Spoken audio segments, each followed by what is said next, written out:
Hi, welcome to the Shepherd's Rest Doc Talk. This is episode 173B. I'm Cam and this is Julie. Yes, this is the Chronicles of the Apostles. We are going through the book of Acts, and we have one verse that we're going to talk about in Acts today, and the rest is going to be in Galatians 2.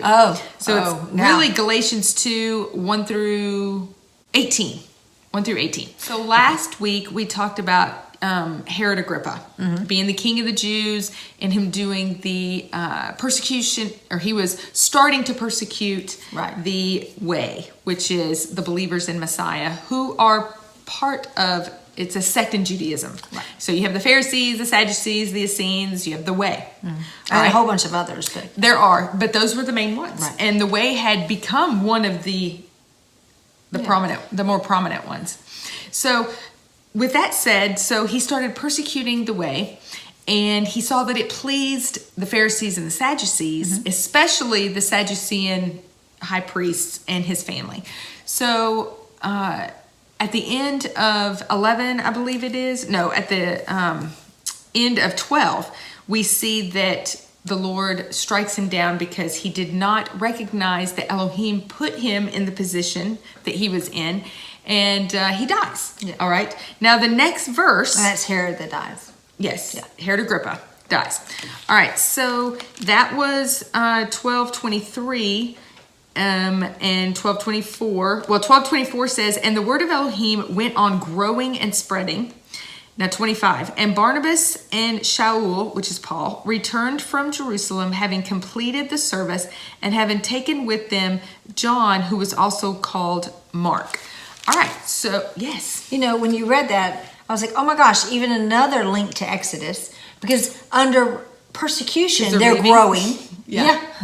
No, but under persecution, they're growing and multiplying. Well, that's what happened in the beginning of Acts. As Israel was being persecuted, they're growing into this great nation. Same thing here, they're growing into the way who's coming into, like Yeshua said, my ecclesia. Yes, exactly. That's going to be worldwide, that we won't see the flourishing of until the millennium. Then we'll see the second Exodus. Okay, so we have, I'm so sorry, and I'll stop. Okay. But we have this week in the Torah reading, in 6:2 and 6:3, where it says, they knew me as El Shaddai, but not as Yoveh. And Yoveh is the fulfilling of the promise, right? Meaning they're going to understand him as they see the promises become fulfilled. So if that's the case, the same thing in the same millennium pattern, right? They'll know him as the Redeemer. So we know him, but we won't know him in his fullness, like we hope to, until millennium. Well, let's face it, we don't really know Yeshua as the Redeemer yet. We know we're redeemed. Right. We have the promise of it, just like Abraham did. We have the promise of the redeemed. We have the promise of things hoped for. Right. But we don't actually know him as the Redeemer in this physical sense that we are going to get our new bodies and that kind of redemption. Absolutely. We don't know him yet. So, absolutely. We're going to now know him as the Redeemer. Yeah, I'm like, even more... I see the connection. Yeah. Always. Every week there's a connection. All right. So what's really interesting about this is you just get this one verse and it says that they're returning to Antioch. Well, we never saw Paul go to Jerusalem. So yet he's saying they're returning. But Paul gives us a clear indication of what happened on this trip and why he was there in Galatians. So most of our reading is going to be in Galatians. So it's Galatians 2, 1 through 18. Okay. All right. So first off, a little bit of history on Galatians. Galatians is one of those books. I'm not going to go into all the different interpretations of Galatians. I'm just going to tell you what I know Galatians to be. Okay. So in Galatia, what was happening was... Let's back up first. Let's talk about Paul and what his gospel was. All right. Paul says over and over, my gospel, which I preached, that no man taught me, Yeshua revealed it to me. Right. That God revealed this gospel to me. And that is that Jews and Gentiles are co-heirs. That was his gospel. Okay. Jew and Gentile are co-heirs. Now, when you think about it that way, you'll understand Galatians so much better. Yeah. Here's another word that you need to understand. When he was referring to Jews, he called them circumcised. Right. When he was referring to Gentiles, he called them Gentiles or God-fearers or uncircumcised. Or uncircumcised, yes. Yeah. The opposite, exactly. Because you hear those words used a lot. So many times Paul says, the circumcision. We went to the circumcision. What does that mean? It is a group of people who are practicing Judaism. Right. All right? You do not have to be Jewish, but if you're circumcised, that's one of the passageways into becoming Jewish. And then in other words, you don't have to be born Jewish. So you can all convert. Jews are circumcised, but not all circumcised people are Jews. Are Jewish born, yes. Right. Now or once Jews. once they go through, they're considered Jewish. And they get Jewish status. Right, but they have to go through the whole process. Yes. There's more than just if you just go get circumcised, that didn't make you Jewish. Right, it was a whole It was an entire ceremonial process, a 6 months to a year process. Right, and I love to say it this way. It's kind of like in Catholicism, or you have Baptists, but in Catholicism, there is a belief, from what I understand, that you must be part of, in order to be part of the church that the Bible speaks of, you have to be Catholic. Okay? There's a consensus belief on that. The Jews said, in order to be part of the kingdom, you have to be Jewish. It's the same concept. Right. And just like somebody converting to Catholicism, they have classes and because I know my brother, before he could marry, there are all these classes he had to go. I mean, all this long process. There's a process that you have to go through. Right. Now, the Baptists would tell you don't have to be Catholic in order to be a believer and part of the church, right? You just have to believe on the Messiah. Right. Paul was the Baptist. Okay, and the Jews were the Catholics. Okay, gotcha. In this instance, the Jewish believers were the Catholics. They kept, even Peter and James and John and all the disciples in Jerusalem, even after Peter's vision, they still held to the belief, yes, you don't have to be saved, or you don't have to be Jewish in order to be saved, but once you are saved, you need to become Jewish. Right. Because along with being Jewish comes a certain status that all through the Bible, you can't take the Passover unless you're circumcised. Right. So Paul's gospel was very revolutionary in the fact that no, they're co-heirs together. Right. So that is what this entire trip to Jerusalem was about. Well, it was twofold. One was to bring relief, because remember we saw the prophet that came that said there's going to be a famine. Right. So they were bringing relief. That's why he said, I went up to Jerusalem through a revelation. The revelation was to take the relief. So they went to take the relief, and we also see that in Acts 11, I believe. Yes, in Acts 11:30, it says, this they also did and sent it to the elders by the hands of Barnabas and Saul. So when we're picking up over in 25, now they're leaving Jerusalem. Right. And then Galatians is going to explain. All right, so to the Galatians, what was happening in Galatia was that some of the Jews had snuck in and convinced the Galatians that they had to proselytize in order, they had to circumcise. They had to be circumcised, which means and baptized through it, and the whole thing. Right, but they had to become circumcised. And Paul was vehemently, is that a good word? Against circumcision in the form of conversion. Yes. He was absolutely against that, because he said, no, the Lord has revealed to me it's Jew and Gentile together. If all the Gentiles become Jewish, then there's no Gentile to be co-heirs with. Right. Everybody's Jewish. And that's not what Messiah did. Messiah broke down that partition so both Jew and Gentile could come together. Right. All right, so that's what's going on in the Galatians. Conversion to Judaism is not what made them co-heirs. Right. It was through the blood of Messiah what made them co-heirs. Well, doesn't that make sense? Because he says to the Galatians, now you've made Messiah of no effect. You've made it of no effect, because you're now saying it's conversion that does it. Right. Instead of Yeshua that brings you into the family. Yeah. All right. So now let's pick up in 2. It says, then after 14 years, I again went up to Jerusalem. All right. So this is his trip to Jerusalem. with Barnabas, taking Titus along too. So he had an ulterior motive. They were just going to send Paul and Barnabas, but he's like, we're going to meet with the Gentile guys. Yeah, I never really got permission to preach this gospel.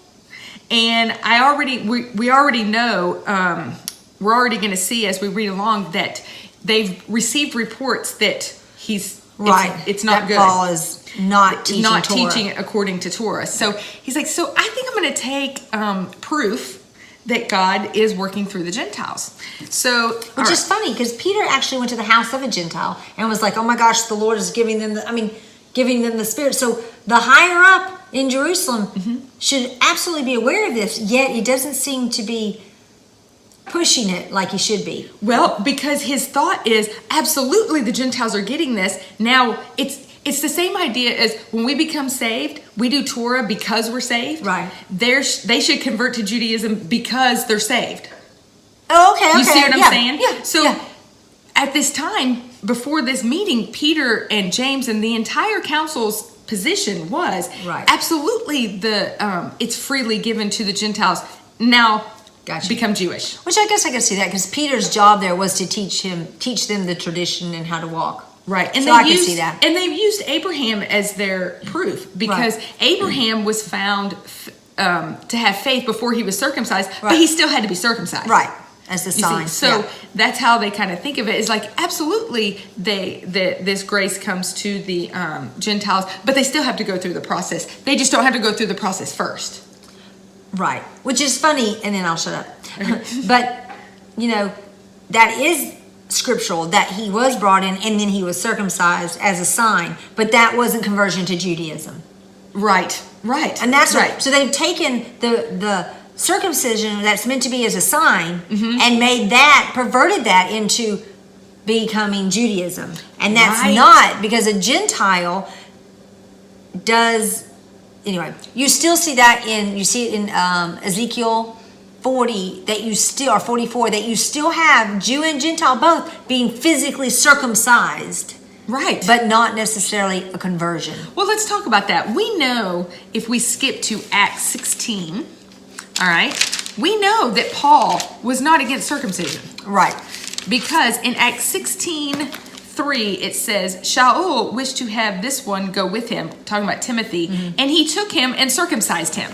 So for him to be an apostle, he circumcised him. Right. So we know Paul wasn't against circumcision in the physical sense of circumcision because it's part of obedience. What he was against was the conversion to Judaism. Yeah. And our Bibles confuse those. Yeah, it does. They just say circumcised. And so everyone's like, I just don't have to worry about the physical act. That's so not even what they're talking about. Right. All right, so let's move on before we run out of time, or before this becomes 2 hours long.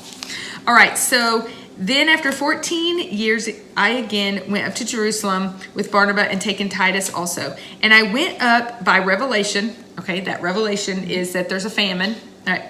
And laid before them the good news which I proclaimed among the nations. The good news that he's proclaiming is repent, for the kingdom of heaven is at hand, and Jew and Gentile are co-heirs together. All right. Which I proclaimed among the nations, but separately to those who were esteemed, lest somehow I run or had run in vain. That right there shows that he is recognizing Peter, James, and John. Now, when I say James, I'm talking about Yeshua's brother. Right. Okay. All right. Because I don't want anyone to get confused, because we just saw James get martyred last week. So James, he's going to Peter, James, and John, and he sees them as the pillars to this new movement, the way. They're the ones who are in control of this, and he sees they're the authority and he's under them. That's why he's like, I wanted to present this to them, so I need to know if I'm running in vain. Right? All right, so in 3 it says, but not even Titus, who was with me, though a Greek, was compelled to be circumcised. So everyone says, see? He's against circumcision, right? That means conversion. He was not compelled to convert to Judaism in order to be a co-heir. Right.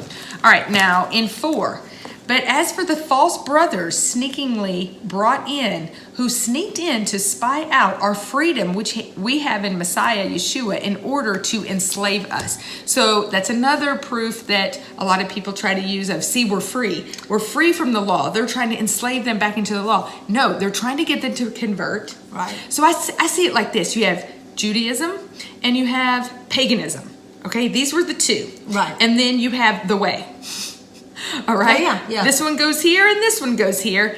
Hence your co-heir. But the Jews in this circle are trying to convince the Gentiles that they got to go here first, right, before they can come here. Because these people... So they're telling them they need to go like this and then down. Yes. And the problem with that, so when we read...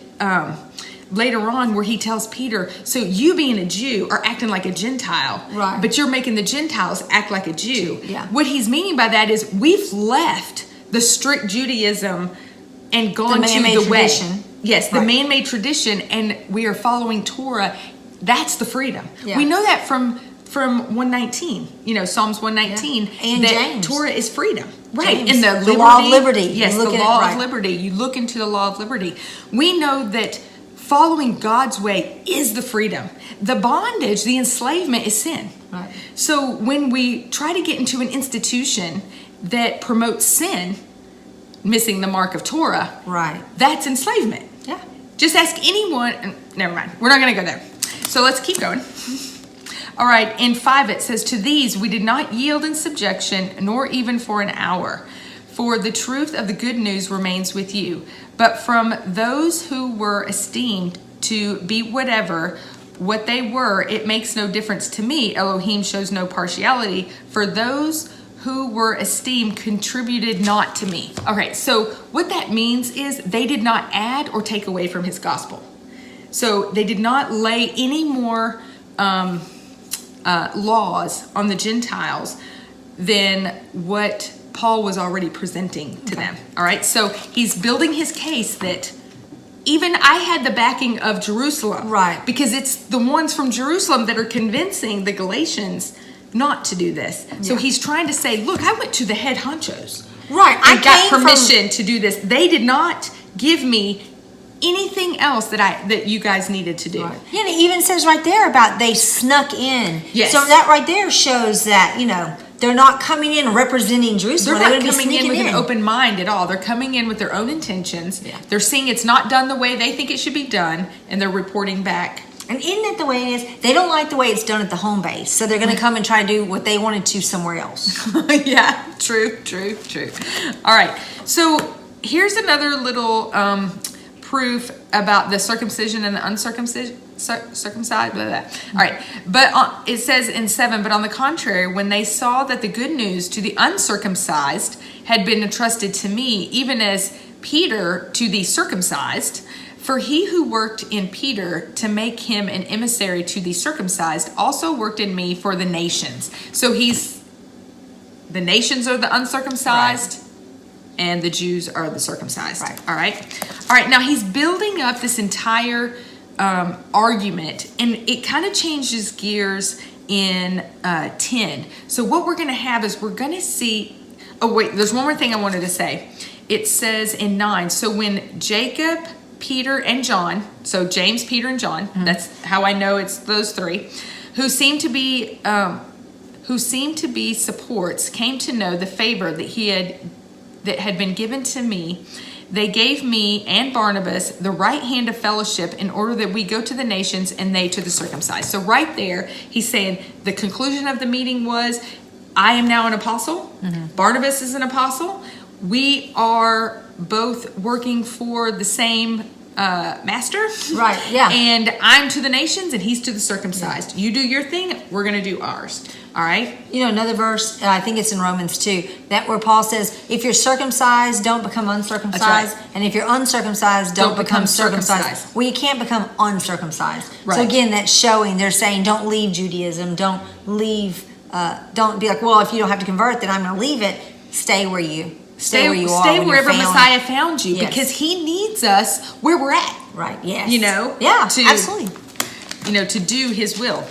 All right, now in 11, it kind of changes gears and it tells about a story about Peter. All right, so while in Antioch, Peter and his wife and probably some of his disciples came to stay in Antioch for a while, and they were witnessing the marvelous gospel of Paul, and they were eating with the Gentiles and fellowshipping with the Gentiles. And they're like, oh, this is great. And then some people from Jerusalem came, and Peter, okay, I have to separate myself. Yeah.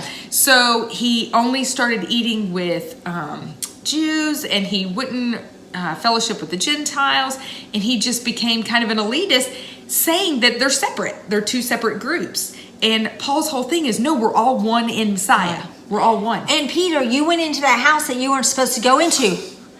Exactly. Well, he caved into pressure. Yes, absolutely. That's what it shows. Peer pressure. All right. But didn't we already know that? I mean, we see when Yeshua, aren't you one of the disciples? Yeah. Not me. No. He kind of tends to do that. I don't know. So in 11 it says, and when Peter came to Antioch, I withstood him to his face because he was at fault. For before some came from James, he was eating with the nations, but when they came, he began to withdraw and separate himself in fear of those of the circumcision. So obviously it didn't go past the meeting. Right.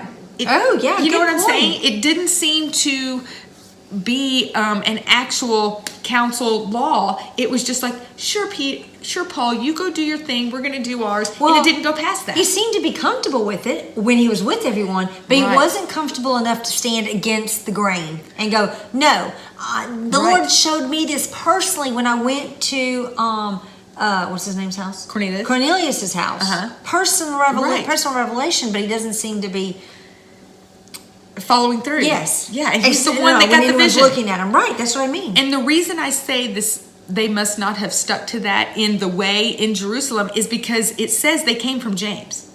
Yeah. James, I mean, the brother is the one that sent the people to Antioch to see how everything was going, or to visit, or what. It doesn't give a reason why, but they specifically came from the group that James is over. Wouldn't it be interesting I have no idea, if James and Peter themselves were going back and forth about that? Yeah, like I think they finally settle it in Acts 15. Yeah, and when we get there, that's when Paul's had enough. He's like, you know what, that's it. We're going and we're going to settle this once and for all. They have the big meeting, the big council. I can't wait to get there. And that's when they finally settle once and for all that you do not have to be circumcised, meaning conversion. Yes. All right, so let's see. And in 13, and the rest of the Jews joined him in hypocrisy, so that even Barnabas was led away by their hypocrisy. I mean, peer pressure here, people. That's what they're, and Paul's the last one going, wait a minute, we're all past this. And praise God he was willing to do that. Yes. And I think of it like segregation in the 50s, or the 40s, and the 50s, when you had the government said, oh yeah, everyone has the opportunity to go to school, but you're going to have your own water fountains, you're going to have your own places to sit, you're going to have your own areas, right? We're still segregated. Right. That's what I think was going on in Jerusalem. It's like, yes, the Lord has revealed that you are co-heirs, but you still have to eat at your own table. Right. I'm still not coming to your house. We're still going to have just that process. separation. It literally, you almost just have to have that generation die off, so then it's just the norm to the kid. And so Paul was really a revolutionary in that fact, not only with his gospel to the nations, but just his revealing it to the Jews as well. Right, yeah. You know? All right, so let's keep going. In 14, but when I saw they were not walking straight according to the truth of the good news, co-heirs together, I said to Peter before them all, if you, being a Jew, live as the nations and not as the Jews, why do you compel nations to live as the Jews? We, the Jews by nature and not of the nations, sinners, know that man is not declared right by works of Torah, but through belief in Yeshua Messiah. What he's saying right here is, okay, we were the Jews. Right. And we realize that we're deficient and need Messiah. Right. Why are you compelling them to go where we just came from? Right. You know, in this group that thinks that Torah is our salvation for it's the idea of you do Torah because you're saved, not to be saved. Right. Even if we have believed in Messiah Yeshua, in order to be declared right by belief in Messiah and not by works of Torah, because the works of Torah, no flesh has declared right. That's exactly what we were just saying. Right. And if while seeking to be declared right by Messiah, we ourselves also are found sinners, in Messiah then a servant of sin, let it not be. For if I rebuild what I once overthrew, I establish myself a transgressor. And what he's saying is, I've already broken down this partition in this area between the Jew and the Gentile. They are understanding that we're co-heirs together. And now you want me to rebuild it? Right. And so, this is just Ephesians 1 and 2. I'm just right. You're like, oh, obviously he wrote Ephesians, and then Romans 2. This is all over those two books and chapters. Right. So obviously, what I love is you realize how much Paul reiterates, so we can learn it. That's right. That's right. I look at Paul's letters as troubleshooting whatever it is that they're going through at the time. Paul never left, and you can read that in Acts, when he goes before all the different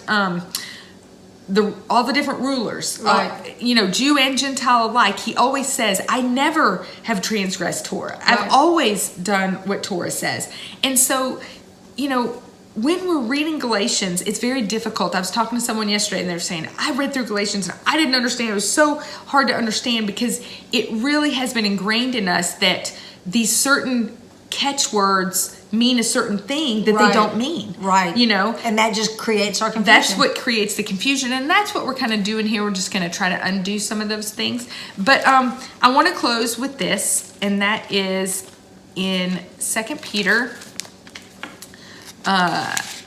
This is always really good to remember. 2 Peter 3:15. Peter is reminding the people that they need to live upright. They need to be good stewards. They need to, I don't know, that there's reward in heaven. All through this. And anyway, so he says in 17, and reckon the patience of our master as deliverance, as also our beloved Paul, Shaul, wrote to you, according to the wisdom given to him, as also in all his letters. All right, so we have his letters.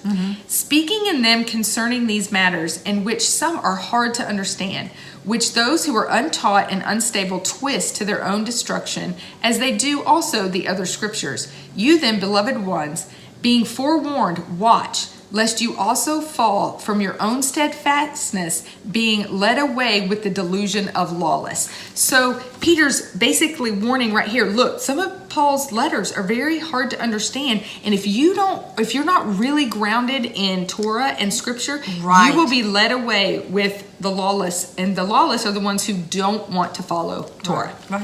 All right. Well, that's all I have for you today. I enjoyed that. I know I talked a lot, sorry, but I did enjoy it. No, it was. That's why we do it together. That's right. So we can both talk. She's a great sounding board. I love it. So is she. All right. Well, thank you so much for joining us today, and we will see you next week. Shalom.